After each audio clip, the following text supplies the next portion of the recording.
Bienvenidos. El día de hoy los queremos invitar a que nos acompañen. Vamos a platicar sobre el tema del sistema de transporte público de Hermosillo. Recientemente hubo una licitación de su operación y queremos enterarnos qué significa esto, qué repercusiones, qué podríamos esperar los hermosillenses en este tema. Hemos invitado a 3 personas que, además de que conocen el tema, participaron en este comité de observadores a la licitación desde el lado ciudadano. Doy la bienvenida, agradezco la presencia de Ernesto Urbina, que es director de Hermosillo. ¿Cómo vamos? Gracias por la invitación, Marco. Encantados. Alfonso López, que es presidente de Vigilantes del Transporte.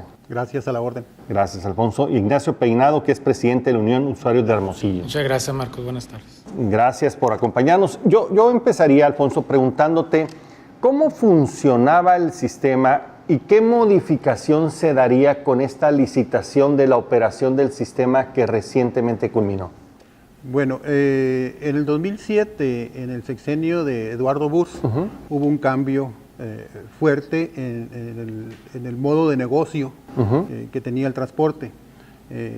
Era hombre camión. Se constituyó una empresa en el 2007 que la llamaron Suba. Okay. Todos los concesionarios deberían de adherirse a esa empresa. Entonces de ahí nació lo que es Sictusa, ¿no? Y la manera en que hicieron que todos los concesionarios estuvieran ahí fue que iba a haber camiones nuevos. Los camiones los compró el gobierno del estado, los financió, y los concesionarios que tenían camiones pues se quedaron con ellos y los vendieron. Y empezó la modalidad del Suba, Sictusa, en el 2007. Y pues con el transcurso del tiempo pues se fue deteriorando el servicio. Nosotros hemos documentado entre las diferentes ciudades que es Navojoa, Obregón y Hermosillo. A la fecha se le han metido 2,000 millones de pesos a 2,000 millones de pesos, que supuestamente se invirtieron en nuevos camiones. En nuevos camiones, en lo que es el cobro electrónico, apoyos también para los arreglos de los camiones, pago de pasivos que y se supone que los concesionarios deberían de haber regresado ese recurso. No, porque también estamos incluyendo la cuestión de los subsidios estudiantes, los subsidios para las personas de la tercera edad. Podría ser entre subsidios y apoyos. Así 2,000 millones de pesos. 2,000 millones de pesos en el 2007 a la fecha. Y pues en las calles no vemos absolutamente ningún cambio, ¿no? Entonces lo que se ha pasado de 2000 a la fecha es que se ha deteriorado la calidad de servicio, se tardan más en llegar, no se ha cumplido con parámetros mínimos como el tema de la refrigeración. Son menos camiones por habitante o por usuario que se tenía anteriormente. Sí, qué buen punto ese, porque desde el 2007 estábamos hablando de alrededor de 200,000 usuarios. En el 2007, que éramos alrededor de unos 600, 700,000 habitantes. Sí. Ahorita ya vamos para el millón y ahorita apenas 130, 140,000 usuarios. Eso ha hecho que muchas personas que eran antes usuarios de transporte público tuvieran que optar por otras alternativas, algunas en total descontrol y desorden, como es el tema de los carros ilegales, ¿no? Así es, y a otra, pues los que tenemos ahora... Se nos ha costado una lana, 2,000 millones. No hemos mejorado nada, al contrario, se deterioró más el servicio y además ha creado incentivos para estos fenómenos como son los autos ilegales, ¿no? Los autos ilegales y las plataformas, ¿no? de tecnológicas como es Uber. Exacto, bueno, que es una discusión de cómo regularlas o Así cómo es. podrían convivir con el resto de las alternativas. ¿Y qué pretende esta nueva licitación cambiar de ese modelo? Cambiar el modelo a otros administradores. O sea, lo que licitó el gobierno del estado es la operación del servicio, no propiamente la concesión. Ya no es Suba, ya no va a ser Sictusa, ahora va a ser una empresa nueva. Son 2 empresas nuevas, de nueva creación, que se dieron de alta en febrero. Es gente del centro de la República. Nosotros como observadores tuvimos acceso a los currículum de estas personas. Y pues es gente que le conoce, ¿no? O sea, digamos, administrativamente o contablemente nueva, pero pertenecen a empresas que ya tienen experiencia en el transporte en otras ciudades, ¿no? Traen un respaldo curricular muy fuerte. Ok. Entonces, ¿se asociaron con empresarios locales? No. ¿No? Con otros empresarios para abrir una empresa específicamente para competir por el servicio que se licitó. Así es. Ok. Nacho, ¿cómo vistes este nuevo modelo? ¿tú crees que es un modelo que responde a la problemática que tenemos o sigue siendo insuficiente? De algo nos queda muy claro a los usuarios y lo han dicho con mucha puntualidad aquí en esta mesa. Venimos de un sistema caduco, colapsado, donde se le tenía en abandono al usuario del transporte público. Eso es una realidad. Toda la serie de vicios, deficiencias en el servicio, eso lo vivimos en el día a día, a flor de piel, los usuarios del transporte público. Venimos de un sistema que ya estábamos en el fondo, creo que más fondo no podíamos tocar, y sin duda alguna lo que hoy se pretende o lo que se busca generar una expectativa en transitar a un modelo que dé mejores resultados, mayor eficiente en términos de la prestación del servicio del transporte público, pues nosotros como usuarios es lo que esperamos, que lo que está en el papel, lo que manifiestan traer como experiencia operativa, etcétera, para brindar un servicio, por lo que está en el papel nosotros esperamos que en la práctica se dé un buen resultado. Estamos hablando de que sería una especie de operación más profesional, pues con gente con mucho más experiencia y capacidad. Es correcto, porque se dedican a eso, es su ramo. Y en el sistema anterior pues estaba mucho a los vicios, excesivo concentración de poder, grupos, entonces peleados prácticamente o en pugna unos concesionarios con otros, difícilmente podíamos avanzar a un sistema más integral. Creo que este modelo nos da cierta expectativa de que pueda generarse un cambio en ese sentido, y sobre todo nosotros esperaríamos también una actuación firme por parte del Estado en virtud de que establezca en la norma, en los contratos, las condiciones muy específicas como algunos puntos que establece la convocatoria, para que haya una real rectoría y vigilancia en la operación del servicio del transporte público, y si no cumples, pues bueno, a aplicar las sanciones correspondientes y no continuar en un momento dado con la ampliación del contrato como lo establece el término en la propia convocatoria de 10 años. Creo que hay un poco más de incertidumbre, de más candados que no teníamos en el sistema anterior y que hoy pues posiblemente pueda generar un cambio en ese sentido. Hacemos votos porque así sea, por el bien de los usuarios. Claro. Los usuarios finalmente es lo que demandamos, una atención digna, oportuna. El usuario sufre todos los días. No, y paga. Paga por un más servicio, y tiene el legítimo derecho de que aspirar a que se le atienda de mejor forma, y el Estado tiene la obligación constitucional de dar esa garantía al usuario. Entonces, en ese sentido yo espero y que todas las partes involucradas, sobre todo la autoridad, que es quien tiene la responsabilidad primera, cumpla con estos aspectos desde la trinchera de los usuarios como vigilantes, y de alguna manera exigiendo y señalando las deficiencias y los puntos en el ánimo de coadyuvar a que tengamos un mejor servicio, ¿no? Claro. Muy bien, estamos hablando sobre el sistema público de transporte en Hermosillo, sobre esta licitación recién dado su fallo. Regresamos un momento más con ustedes.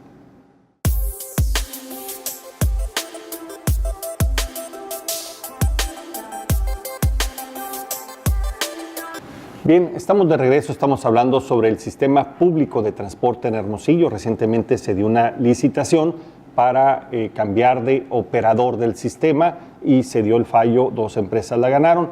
Ernesto, entonces entiendo que lo que se está apostando es tener una administración y operación más profesional, pero también una serie de elementos que le van a dar más transparencia al sistema, mayor control, digamos, respecto a los compromisos, que podrían también arrojar información valiosa para evaluar correctamente el otorgamiento de este servicio al público, ¿no? Sí, fíjate, Marco, yo creo que es un cambio sustancial en el modelo de gestión del transporte público. Creo que hay una reconversión. Y lo primero que tendríamos que empezar a analizar es justamente lo que mencionaban los compañeros, el cambio de un número amplio de jugadores que participaban prestando este servicio, apostando ahora a 2 jugadores con gran capacidad financiera, técnica y operativa, ¿no? Estas 2 empresas ganadoras, que son Administración Corporativa de Hermosillo y Movilidad Integral de Transporte, Son dos empresas que se conformaron recientemente en Hermosillo en febrero pasado para cumplir básicamente con un requisito de la convocatoria. Pero hay que aclarar, es un tema nada más de carácter administrativo contable. Sí, sí. Gente con amplia experiencia. Fíjate, sí. Justamente estas empresas cuentan, digamos, como socio mayoritario. En el caso de Administración Corporativa de Hermosillo, cuenta con socio mayoritario a Corredor Insurgentes, la empresa es CISA. Esta empresa va a operar 8 líneas. Y la otra empresa, que es Movilidad Integral de Hermosillo, cuenta como socio mayoritario a Vanguardia y Cambio. Esta empresa va a operar 11 líneas. Ambas empresas llevan años operando el servicio de Metrobús en la Ciudad de México y también servicios de autobús. Yo creo que la apuesta es esa, el cambio de un número de jugadores muy amplio con los que es una relación compleja durante los últimos 15 años, por así decirlo, a jugadores nuevos con una capacidad amplia y que tienen este mismo, digamos, compromiso de prestar este servicio en otras ciudades, ¿no? Ahora, ¿qué implicaciones tiene esta reconversión? Yo creo que el aspecto clave es un momento ideal para dotar de capacidad reguladora al Estado, ¿no? Como lo decía Nacho, creo que en este cambio se está visualizando la posibilidad de que el Estado establezca condiciones contractuales sólidas en donde tenga la capacidad de sancionar severamente o digamos de una manera importante cuando no se cumplan con los estándares de calidad en el servicio. ¿En esta licitación se previeron nuevos instrumentos para tener esa capacidad reguladora? Porque la capacidad siempre ha estado ahí, pero a veces no se tienen los instrumentos, no se tiene la información. Yo veo 3 instrumentos con ese potencial y creo que va a ser importante la participación ciudadana para vigilar que ese potencial se convierta en realidad. El primero de ellos es un fideicomiso que se va a conformar para la administración del recurso. Si, digamos, queremos hacer, o si el gobierno del Estado desea hacer un uso adecuado de los recursos, creo que el diseño del fideicomiso va a tener contrapesos, va a tener, digamos, cláusulas para la amplia transparencia del manejo de la información. Otro instrumento es la tecnología, es la capacidad de integrar tecnología de recaudo y de monitoreo de las unidades que permita tener información fidedigna, que nos permita generar inteligencia sobre el sistema de transporte, no solamente para vigilar el uso de los recursos, sino también para vigilar en qué medida todo el sistema cumple con las necesidades de movilidad en la ciudad, ¿no? Y el tercero sería la activación de contrapesos institucionales. Creo que un paso muy importante que se dio fue la conformación de la Comisión Municipal Reguladora del Transporte. Esa comisión estaba dentro de la ley, como tú dices, son elementos que ya estaban, pero no se había integrado. Esa comisión tiene la facultad jurídica de ser un contrapeso muy importante en caso de que no se esté prestando un servicio de calidad en la ciudad. ¿O la integrarían? La preside la Dirección General de Transporte, pero tiene una composición entre funcionarios de gobierno del Estado, como es, me parece, SIDUR, con funcionarios municipales. Está la directora del INPLAN, está el director de SIDUE y está también gente de tránsito municipal. Tenemos la oportunidad de tener un representante de la sociedad civil organizada ahí, que es Alfonso López, que es el secretario. Desafortunadamente no tiene voto, pero tiene voz. Entonces, tiene una composición interesante, ¿no? También hay empresariales como Canaco y Canacintra. Entonces tiene una conformación balanceada, consideramos nosotros.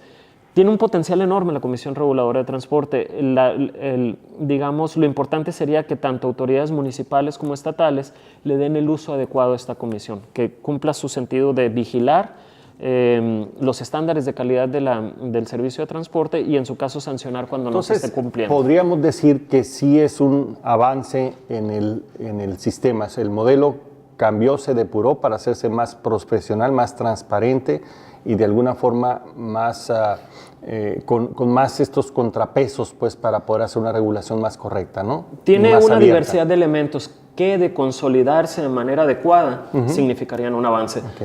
En la fase de implementación va a estar, en los detalles está el diablo, ¿no? Ahorita, de hecho, la convocatoria es prácticamente un pequeño paso. Claro. La implementación es el proceso crucial. Pero hay que reconocer, pues, o sea, por lo que entiendo, es un paso en la dirección correcta. No podías esperar resultados diferentes haciendo las cosas igual desde mi perspectiva, ¿no? Okay. Pero creo que la clave está en consolidar esos mecanismos de los cuales hemos hablado.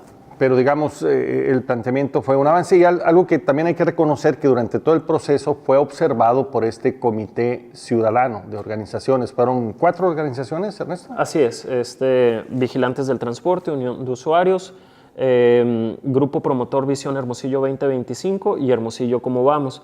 Y fíjate, eso es un punto importante, ¿no? Porque cuando fuimos invitados a esta convocatoria para participar como observadores, lo digo a título personal, pero creo que compartimos esta visión.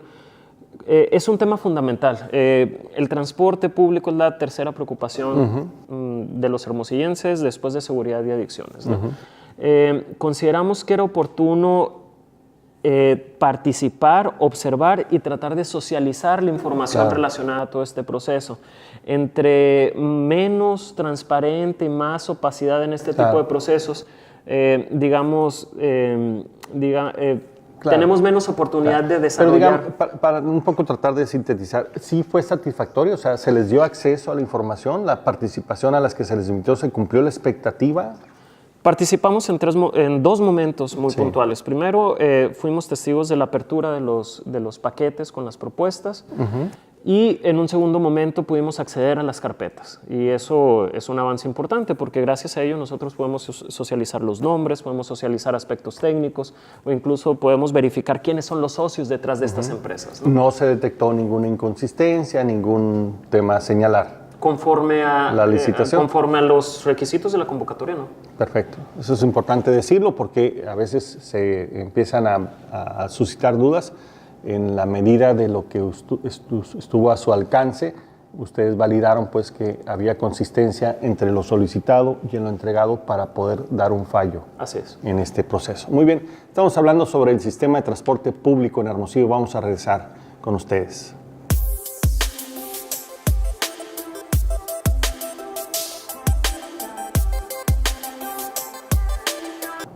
Muy bien, estamos de regreso. Queremos seguir hablando sobre el tema del transporte público en Hermosillo. Esta licitación que reciente se dio el fallo con 2 empresas ganadoras con alta o elevada experiencia en ofrecer este servicio de transporte asociados con otros empresarios para mejorar la calidad y la oportunidad del servicio de transporte para todos los hermosillenses. ¿Cuál es desde el punto de vista, Nacho, de ustedes que representan a los usuarios, creen que, digamos, el paso va a permitir dar los resultados esperados? O sea, ¿sí los garantiza? Pues ahí yo no sé si lo vaya a garantizar. Finalmente es el Estado quien tiene que encargarse de eso. Yo sí espero y hago votos porque sea una marcada diferencia del servicio que hoy estamos recibiendo al que venga en el futuro, y creo que en gran medida eso va a depender de la rectitud, del carácter del gobierno del Estado en la aplicación de la normatividad y la exigencia Se misma. le da como una especie como de borrón y cuenta como nueva. Un voto de confianza, yo Exacto. creo que va en ese sentido, y me parece que de nuestra trinchera los usuarios estaremos muy vigilantes a ello, señalando oportunamente, siguiendo muy de cerca el servicio de transporte público porque lo vivimos, porque se utiliza diariamente. En este caso lo padecemos, ¿no? Lo padecemos, así es. Yo me quedo con las voces y elevo la voz por los usuarios que nosotros representamos, que en el día a día se quejan con los problemas comunes. El usuario está pensando y está exigiendo, y con justa razón, y esa es la voz que nosotros hemos alzado, es: resuelve este tema. ¿Cómo lo vas a resolver? Ese no es un tema de los usuarios, tú resuélvemelo, porque ahorita estamos tardando 40, 50 minutos o más de una hora. Es un tema muy grave, porque en el verano no estás encendiendo el aire acondicionado con 40, 45 más grados al interior de las unidades. Resuélveme ese problema, porque no estás cumpliendo con los recorridos o no cumples con los horarios establecidos. Hay que resolver ese tema. Entonces el usuario y demás, una atención que se sienta, se pueda palpar en el trato digno de parte de los operadores hacia los usuarios. Justo en esta semana platicaba con una señora que vive en la colonia Olivares y me decía, ojalá yo tengo toda como la mayoría de los usuarios, venimos escuchando esta canción desde hace muchos años y todavía tenemos cierta esperanza de que se den cambios trascendentes a favor de la ciudadanía, a favor del que menos tiene, y eso duele mucho porque el usuario del transporte público es el que está más abandonado y más vulnerable económicamente, y creo que en ese sentido debe de focalizarse y respetar. No tiene otra opción más que esa. Exactamente, yo creo que ese es el espíritu realmente, el centro de todo esto debe de ser justamente el usuario, y ahí nos proponemos nosotros. La señora me decía, y termino con esta expresión de ella, se molestan porque tardo en subir, señora con un bastón por su edad, porque tiene que utilizar este medio por necesidad. Lo mismo sucede al subir a la unidad que le dan al camión sin antes sentarse, o al bajar. Entonces hay situaciones muy difíciles que nosotros hemos visto y que es una realidad, y donde inclusive derivado del mal servicio, de la falta de atención con una característica humana, que nosotros sentaríamos el tema ahí más que en otras vertientes en lo humano, porque está tratando con seres humanos. Claro. Hay consecuencias donde literalmente derivado de la deficiencia o de la nula capacitación hacia nuestros compañeros o amigos operadores, por una carga pesada de trabajo, hay accidentes y donde los dejan prácticamente en el abandono al usuario, pero también al operador. Entonces, esto tiene que cambiar, ese rostro ya tiene que cambiar, y nosotros en ese sentido es donde estamos focalizando toda la energía, porque ahí está la razón de ser del transporte público. El transporte público no nació para hacer negocio, para lucrar, nació para atender un servicio elemental, una necesidad real de la ciudadanía, y en ese sentido esperamos que realmente se vea un antes y un después en este tema. Ahora, Alfonso, ¿cómo va a aterrizar esta? Ya se da el fallo, hay 2 empresas ganadoras, ¿y cómo aterriza? ¿Cuáles son los siguientes pasos? ¿Qué va a empezar a ver la gente de aquí en adelante? La selección de estas 2 empresas nosotros lo vemos como un mero acto administrativo, ¿no?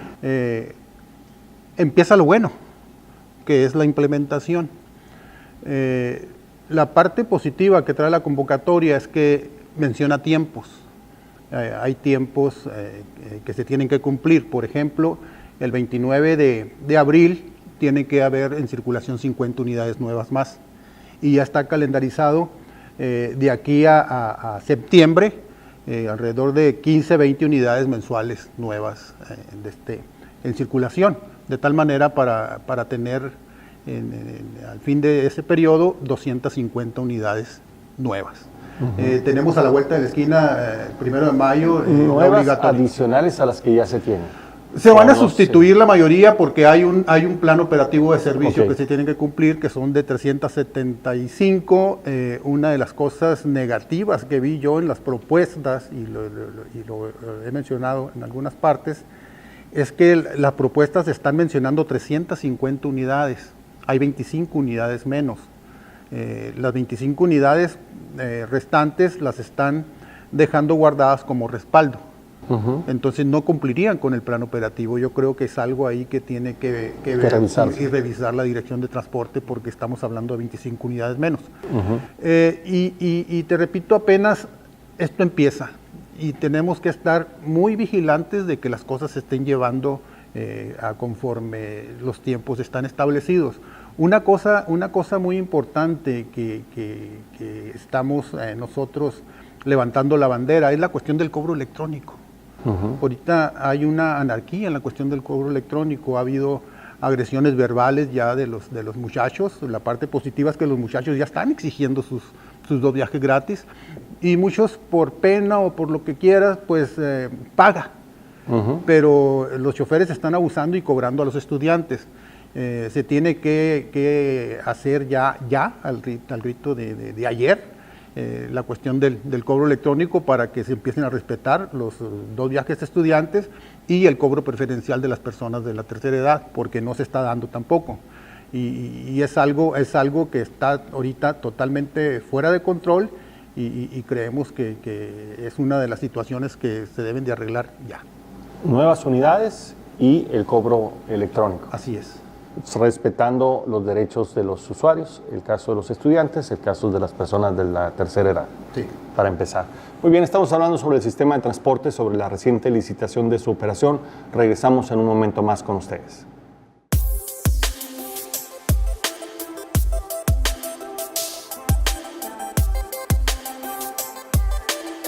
Muy bien, estamos de regreso, estamos hablando sobre el sistema público de transporte en Hermosillo y la reciente licitación de su operación.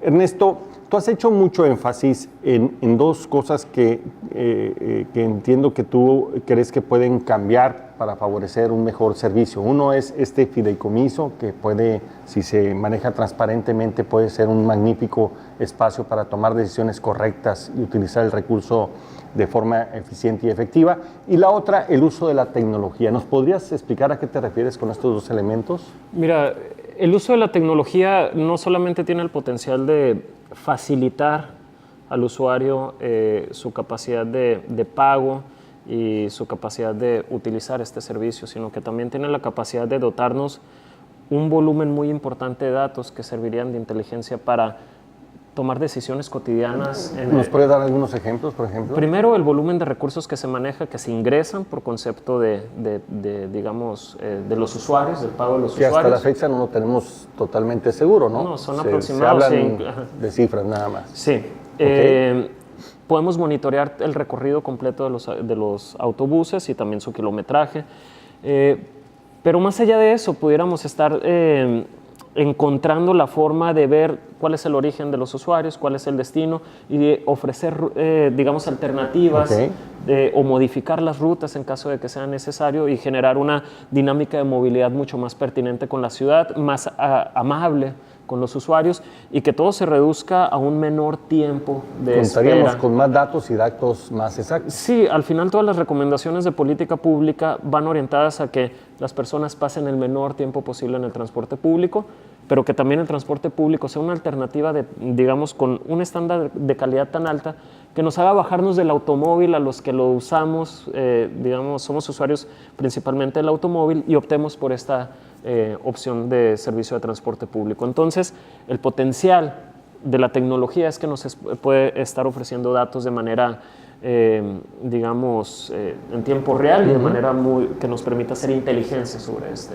servicio. Ahora, Ignacio, yo creo que estos datos tendrían que convertirse en una especie de sistema ciudadano de monitoreo del servicio, ¿no? Donde se pongan estándares, ¿no?, mínimos que deberían de garantizarle al ciudadano y con estos datos estarse midiendo si se cumplen o no se cumplen y qué decisiones tendrían que tomarse, ¿no? Es correcto. Porque ahorita los usuarios estamos totalmente desprotegidos. Es correcto. No sabemos qué tipo de servicios tenemos derecho a recibir y tampoco hay una rendición de cuentas de qué tipo de servicio nos dan. Así es, son instrumentos muy valiosos, muy necesarios y que están ahí al alcance y que se puede hacer un buen uso de ellos justamente para eficientar el servicio y hacerle al usuario darle mayor calidad en su persona, en sus servicios y que esto tenga consecuencias favorables en todas las actividades que desarrolla el usuario día con día. Si tenemos garantía y condiciones de un mejor servicio, eres más productivo en tu empleo, en tus oficios, en tus labores y ganamos todos en ese sentido. La dinámica de nuestra comunidad crecería en ese sentido. Entonces merecemos como ciudad, como capital de nuestro estado, merecemos un servicio digno. La arteria principal es la movilidad, tenemos que apostarle justamente a ello y ser respetuoso de los usuarios y provocar un cambio, una cultura en ese sentido, pero eso se va a lograr cuando hay un acompañamiento con el mismo ciudadano, con el mismo usuario, cuando se utilizan este tipo de herramientas, cuando se utiliza todos estos medios, pero también el corazón para cruzar esta información. Debe haber un equilibrio, evaluar la satisfacción del usuario. Totalmente, ¿no? Eso es un reto muy importante. Ahora, Alfonso, también hay que decirlo que tampoco esperemos milagros, ¿no? O sea, a veces damos un paso y la expectativa se levanta demasiado y después es un problema porque no se cumple con esa expectativa y esta desilusión. Esto es un paso, va a mejorar, pero todavía faltan muchos elementos adicionales para tener un buen sistema de movilidad en Hermosillo, ¿no? Sí, definitivamente. O sea, no vamos a sentir una mejoría en mayo, junio, porque las unidades nuevas van a reemplazar a los botes mezcleros que andan circulando ahorita. Exacto. Entonces hay que sacar todas esas unidades que no sirven. Pero aunque Y tengamos el volumen, las nuevas, nos faltan más unidades. Sí, el volumen no va a aumentar. Se tendrá que complementar con otros sistemas de transporte, ¿no? Así es, para allá iba. Se tienen que tener un abanico de opciones de movilidad. Ahorita nada más tenemos el transporte público. Hemos estado nosotros empujando en el Congreso del Estado por la introducción de los taxis colectivos. Hay un candado ahí que queremos que se elimine. El candado que existe en la ley es que el taxi colectivo no puede circular por donde transita el transporte urbano. Y con la limitación que tenemos aquí en la ciudad de vialidades, pues a menos que sean taxis voladores, porque pues no tienen que circular por las mismas vialidades. Pues. Sí, no tenemos y la misma ley tiene ese candado, obviamente en un proteccionismo. Pero es una incongruencia es eso, un ¿no? proteccionismo que nosotros vemos perverso para los Porque, concesionarios. digamos, ahí no está el interés superior del usuario. Estaba el del concesionario. Está el del concesionario. Sí, que no hubiera, y en la misma ley ahí dice, ¿no?, que no represente una competencia desleal. Y dejando al usuario sin esa opción de movilidad, pues de un taxi colectivo que puede ser más rápido y que el usuario decida si lo quiere o no utilizar.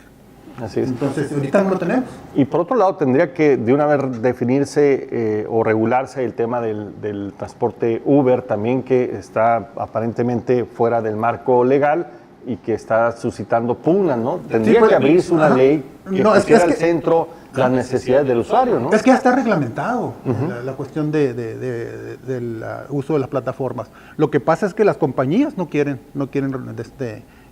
darse de alta.